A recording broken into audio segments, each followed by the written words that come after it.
તિરુપતિ બાલાજીમાં કેમ કરવામાં આવે છે વાળનું દાન? ચાલો એ જાણીએ. એ પહેલા આ વિડીયોને લાઈક કરી દેજો અને ચેનલને ફોલો અને સબસ્ક્રાઇબ કરવાનું ભૂલતા નહીં. હિન્દુ ધર્મમાં તમામ મંદિરો સાથે ઘણી માન્યતાઓ જોડાયેલી છે.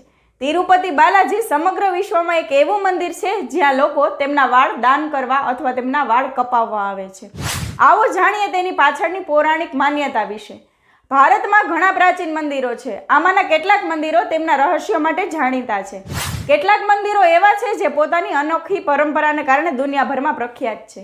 તેમાંથી એક તિરુપતિ બાલાજી મંદિર છે. અહીં લોકો પોતાના વાળનું દાન કરે છે.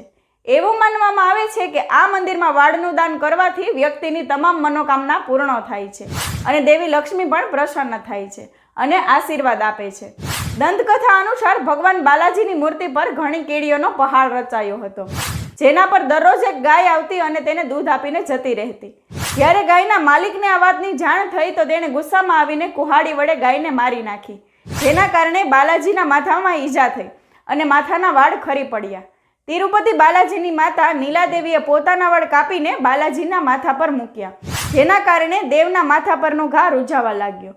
તે પછી તેમણે કહ્યું કે જે કોઈ મારા માટે પોતાના વાળનું બલિદાન આપશે તેની દરેક મનોકામના પૂર્ણ થશે. જય માતાજી.